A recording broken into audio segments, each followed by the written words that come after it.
dans ton grenier.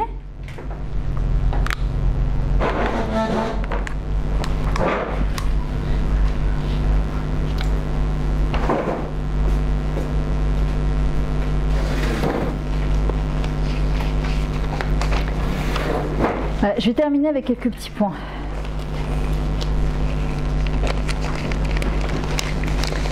Redonner un sens à sa vie, c'est essayer de donner le meilleur de soi au service de tous. C'est se poser la question, qu'est-ce qui vibre à l'intérieur de moi et que je peux partager avec le monde? En ne disant pas, qu'est-ce que je vais apporter de plus dans le monde? Vous croyez que Stam Hachem, il a fait que je me suis levée encore ce matin? Comme il disait Goldman, encore un matin pour rien.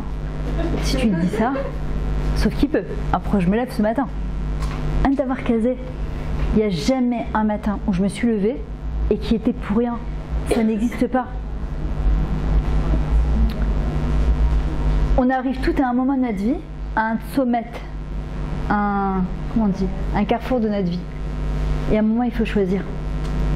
Et parfois, ça fait peur. Parce que tu es là, tu te dis, qu'est-ce que je fais? Je vais à droite ou je vais à gauche? Le problème, c'est que tu ne peux pas rester trop longtemps dans un sommet, dans un carrefour, parce qu'on bloque. On fait de la circulation, on fait des pkakim, et les gens, ils te klaxonnent derrière. Ils te disent, tu veux avancer? Tu bouges?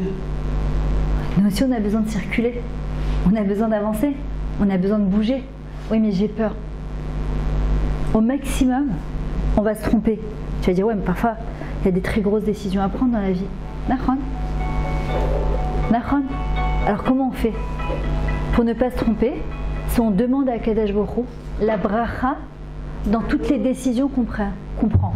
Oui. Demandez à Hachem la bracha dans ce qu'on décide. Par exemple, quand j'avais fait des travaux à la maison, tu sais comment c'est? Tu dois choisir ton carrelage, tu dois choisir ta peinture, tu dois choisir tes trucs. Et tu as toujours des trucs plus beaux, plus chers, plus trucs. Tu as toujours peur, tu te dis, attends, ça c'est des choses que je ne vais pas changer demain. J'ai pas envie de me tromper. Puis tu arrives, je parle de choses matérielles, quand c'est parfois des gros projets. Et tu arrives, et le lendemain tu dors, et d'un coup ils ont sorti la nouvelle collection. Et là tu arrives, tu te dis, oh, mais purée, j'y crois pas. Si j'avais juste attendu un jour. Eh ben non. Parce que si Hachem il avait voulu, eh ben tu aurais attendu encore un jour et il t'aurait donné ça et pas autre chose. Donc quand je choisis Hachem, une fois que j'ai choisi, j'ai pesé le pour et le contre, merci et permets-moi de prendre la bonne décision. Et dans n'importe quel choix, demain vous allez faire des shidouchim. Je vois parfois les calottes, je sais pas, je suis nanana. Hachem, de quoi? Parce qu'ils ont, bien sûr, et c'est vrai, c'est une grosse décision, c'est pas une jupe que tu achètes, si elle ne va pas, tu vas goumar. C'est un mari là, hein. C'est pour la vie, normalement, ça va Hachem. On fait en sorte que, au moins. Comment on fait? Comment on va choisir? Ça fait peur. Akadosh Baruch Hu, ouvre-moi les yeux. Permets-moi de prendre une bonne décision. Je vais vous dire quelque chose.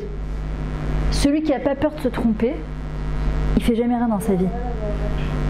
Il n'y a que ceux qui font et qui agissent qui sont critiqués. Combien on m'a critiqué au début? Va t'occuper de tes gosses, puis te donner des cours. Reste à la maison, lui donner des cours. Combien? Et ma copine un jour elle m'a dit, il n'y a que ceux qui agissent qui sont critiqués. C'est facile d'être spectateur. Mais moi j'ai décidé d'être actrice dans ma vie et pas d'être spectatrice. J'ai décidé de bouger, même quitte à faire parfois des erreurs. Mais comme disait le Rav Mordechai Yehu, on ne peut être un bon dayan que si on se trompe. Vous savez ce que c'est être un dayan? C'est bien ce que tu fais parce que tu donnes des cours. Et ils aiment ça. Trop mignonne. Vous savez ce que c'est être dayan? De trancher sur des bdikot tarat mishpacha, dîner mamonot. Tu te rends compte si tu te trompes sur ça? Le Rav Mordechai Yehu, il a dit tu ne peux être un bon dayan que si tu te trompes. J'ai une cousine au Canada, elle a fait 7 ans avocat. Quand elle a eu son diplôme d'avocat, que Dieu préserve, elle a perdu son père d'un cancer de la prostate. Elle s'est recyclée, elle a fait 13 ans cancérologue de la prostate. Je me suis dit au début, c'est pas possible. Je me trompe pas de chemin. Parce que chaque chose que je vais rencontrer sur mon chemin, si je l'ai réfléchi évidemment, ça va m'aider à grandir. Faut pas avoir peur de prendre des décisions. Moi j'étais la personne qui savait le moins décider. Même pour une paire de chaussures, j'appelais mon mari. Sauf qu'avant, il n'y avait pas de WhatsApp. Et je lui disais, je sais pas quoi choisir. Il me dit, mais je les vois même pas, tes chaussures. Comment tu veux que je t'aide? Non, mais je suis embêtée. Non, mais je sais pas. Je pouvais rester dans le magasin. Et t'es sûr que le lendemain, je retournais la changer. Hein. Je passais dans le canyon. Myriam Etoudi, elle est revenue. Aujourd'hui, c'est fini. Je reste, je réfléchis, je demande à Hachem la bracha. Je vais terminer avec cette petite histoire. Comment j'ai commencé aussi à donner des cours, je me suis rendu compte de ça que cette année, il y a 11 ans de ça, le papa, j'étais à Castro Outlet de Yerushalayim.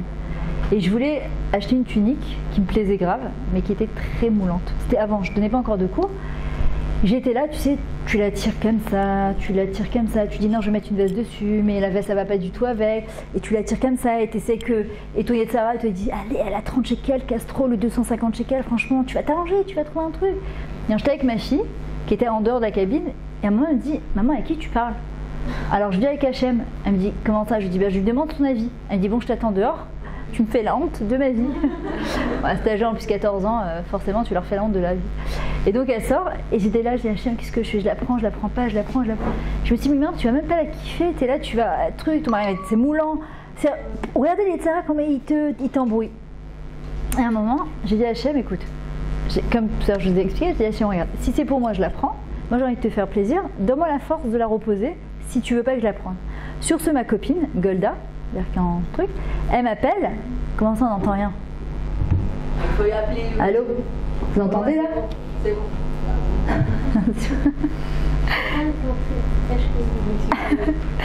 Et donc, ma copine elle m'appelle, elle me dit Myriam, mon papa il va pas bien du tout, est-ce que tu peux prier pour lui? Et sur ce, tu sais quoi? D'un coup tout te paraît, tu te dis mais t'es en train de te prendre la tête pour un bout de tissu quoi. Tu te rends compte qu'en train de truc ça colle pas, mais tu t'en fous. J'ai reposé, j'ai dit à Hachem, tu sais quoi? L'erfo à toi. Il a vécu encore 6 mois, je dis pas que c'est grâce à moi du tout, mais d'un coup c'est toutes les choses à se remettre à leur place. Il s'est avéré, quand il est décédé, ma copine, c'est ça, sont venues de Sarcelles, elles ont fait les Shiva à Beta, et je suis partie les Nachem toute la semaine, et j'ai parlé avec elles, et je leur ai donné du riz, maintenant je ne connaissais pas. Le Shabbat arrive, ma copine elle me dit, Myriam, je voudrais que tu fasses un cours de Torah, et lui, je de mon père. J'ai jamais donné un cours de Torah de ma vie, hein, je vous explique. Ah, j'ai même pas en rêve, pas du tout, je suis trop timide, pas du tout. Elle me dit, je suis pas une vétérane, je te laisse pas le choix, tu donnes un cours de Torah. Et j'avais mal au ventre. J'ai pris un cours à Rabbi Mizrahi, j'ai pris un cours à Rabbi Toufik, j'ai fait une Magbouba, et j'ai parlé. C'était le premier cours que j'ai donné. Maintenant, je me suis rendu compte cette année, il y a des fois tu crois que tu fais une faveur à Hachem. Tu sais quoi? Allez, je vais te faire plaisir, je la repose avec tunique. Ce que tu sais pas, c'est que tu te fais une tova à toi. Et Choliot, j'en sais rien, je suis pas dans les comptes de Dieu, qu'il fallait que je sois mitgaberet, que je me dépasse pour être mitbageret, pour mûrir un peu, et que Akadosh Baruch Hu, il attendait ce pas-là pour pouvoir donner des cours de Torah. Toi, tu crois que tu fais une tova à Hachem? Bien sûr que, parce qu'on est shutafim, on est associé avec Akadosh Baruch Hu dans ce monde, il a besoin de nous. Il a besoin de ces idgabrouyot. Mais toi, tu crois que tu lui fais une tova? Mais non, ça revient vers toi, c'est un boomerang. C'est Hachem quand il a dit à Abraham, Lech lecha, sors de toi, mais sache que tu vas revenir vers toi. Mais au début, tu es obligé de te dépasser. Après, tu retrouves ton vrai toi. Tu redonnes un sens à ton vrai toi. Mais pour ça, il y a des fois, il faut se dépasser. Maintenant, je vais vous demander, chacune, c'est pas le bac, je ne note pas, vous inquiétez pas. Ah, d'abord, je vais vous lire un truc que ma soeur elle a écrit, parce que j'ai trouvé ça trop beau. Hein? Alors, donner un sens, c'est ton 6e sens. Donne-toi un sens, c'est ton seul choix. Un sens à ce qui t'arrive, et même à ce que tu n'as pas. Quand tout part à la dérive, accroche-toi. Donne un sens, c'est un 6e sens. À l'histoire et à ta vie, sans méprise, sans contresens. Donne-toi un sens, question de bon sens. Personne ne peut t'enseigner, il suffit juste d'écouter. Cette musique à l'intérieur, ce chant unique et infini, qui donnera un sens à ta vie. Allez, donne un sens car il y a un sens. Donne-toi un sens, c'est ta seule chance. Mais sens unique ou double sens, allez partage et que ça devrait. Et soudain, tout prend un sens. Donne-moi un sens, c'est ton 6e sens. Et grâce à toi enfin, tout prend un sens. Voilà, maintenant, ne bougez pas. Je vais juste avoir besoin que vous... Attendez, une minute. Ça vous embête si je vous... filme ou pas? Non? J'ai juste besoin, attendez, ne partez pas sans moi.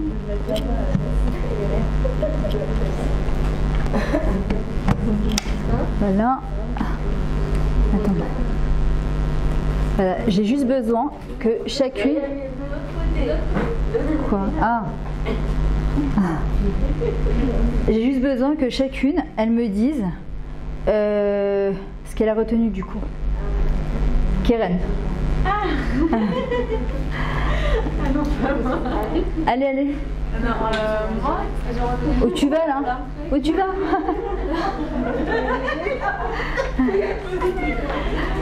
Qu'est-ce que j'ai retenu? J'ai retenu plein de trucs en fait, mais je C'est pour ça que vous me disiez un petit point pour que ça reste. Alors, ce que là j'ai, c'est que vraiment il faut donner de sa personne, c'est pas que de soi, il faut donner vraiment de soi. Pas que pour nous-mêmes, ok, on doit se reconcentrer sur nous-mêmes, il faut savoir qui on est, savoir comment on agit et qu'est-ce qu'il faut donner à soi-même, et le donner aux autres, pas être garder pour nous et le donner aux autres. Bien fait, on peut l'applaudir. C'est quoi ton prénom? Shirley.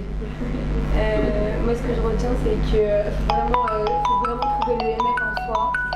Ouais. Il faut toujours se poser la question qu'est-ce qu'on veut et toujours le faire avec On peut l'applaudir. C'est quoi ton prénom? Léa. Moi, j'ai retenu qu'il y a beaucoup de choses que je veux changer. Baruch Hashem. C'était le but du cours. Hein. Ouais, mais on va y aller là. C'est ça, et que vraiment ce que j'ai retenu par rapport à ces personnels, c'est que je dois vraiment arrêter d'écouter ce que les autres me disent et faire vraiment ce que j'ai envie de faire. Waouh, ça là ouais. Elinoy. Quoi non? Elinor, tu veux pas? Eliroy. Elinor. Ah, Elinor. On va y arriver. C'est quoi ton prénom? Eden? Anaël, vas-y. Tu vas dire? Ok. C'est quoi ton prénom? Sarah. Il a fait. On peut l'applaudir. Jeter ses poubelles, il a fait. Ton prénom? Ariel. Il a fait. Quelqu'un qui est barré, c'est quelqu'un qui choisit ce qu'il veut. On peut applaudir. C'est quoi ton prénom? Sarah. Moi, j'ai retenu quand même une structure pour moi par rapport aux autres. Ouais.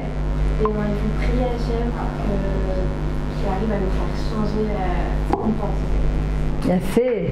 Pas la cavotte. Ton prénom? Yora. Vas-y. J'ai retenu qu'à la cheville. En fait, quand vous parlez, ça a l'air tellement facile de parler avec quelqu'un. Je veux atteindre aussi Ce niveau. Dès que j'ai un problème, de toujours comme lâcher l'acte. Shalom Hashem. Il a fait. Alors juste un truc, une petite parenthèse, c'est pas juste quand il y a un problème, c'est surtout quand tout va bien, pour que quand il y a un problème, alors tu arrives, voilà, tu te sens pas un peu hypocrite, tu vois, je fais attention que quand il est là. Voilà, quand je cherchais une place tout à l'heure, je sais que c'est très dur, on est en plein été, je dis Hachem, une place bien, grande, large et généreuse. Je suis arrivée, tu vois, c'est-à-dire que n'importe quoi. J'avais pas du tout prévu de vous parler de ça ce soir, c'est-à-dire que j'avais prévu mon cours, mais j'ai pas du tout dit ce que Adonai Sevatif Tarti Ophi. Quand tu prends le pli de parler avec lui, c'est la vraie Géoula. La différence entre la Gola et la Géoula, c'est juste le petit Aleph. C'est rentrer Hachem dans ta Galoute. Ton prénom? Elisabeth. Elisabeth? Vas-y. Moi, ce que j'ai retenu, c'est qu'on a chacun un rôle. Et qu'on doit, par ce rôle, essayer de se rapprocher d'Hachem et ne pas se comparer à chaque personne, à un caractère qui nous est propre.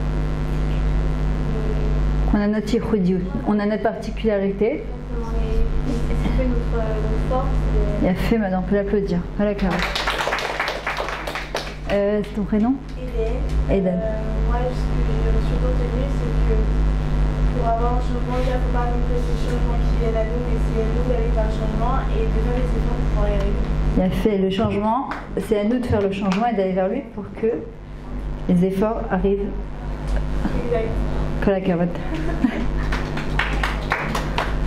Un peu plus fort. Je retransmets ce qu'elles disent et qu'elles sont un peu loin. Amen, Bezrat Hashem. Amen, amen. Shani. Shani. Fais profiter. Allez. La phrase moi, qui m'a vraiment marqué dans ce que tu as dit dans le cours, c'est t'as dit on est trop dans l'instant et pas dans l'instant.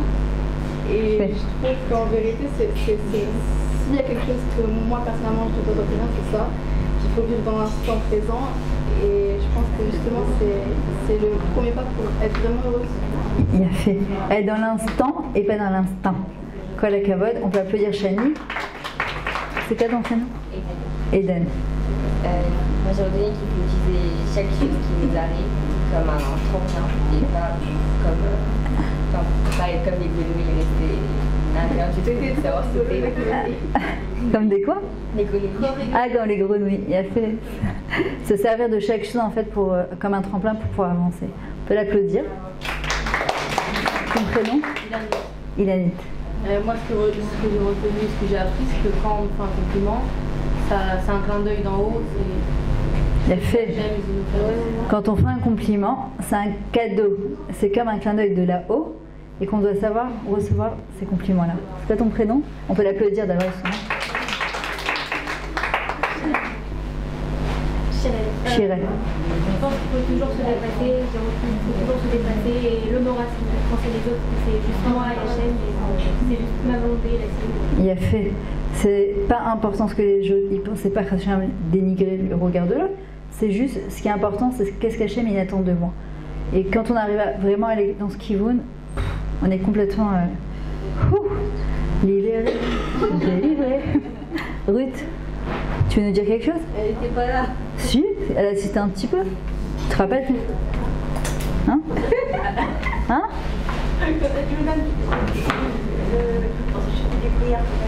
Ah, elle va attacher. Elle veut dire Non, un point que tu as retenu du cours. Moi j'ai un autre cours de Rav Goldberg. Non mais là maintenant. C'est pas grave.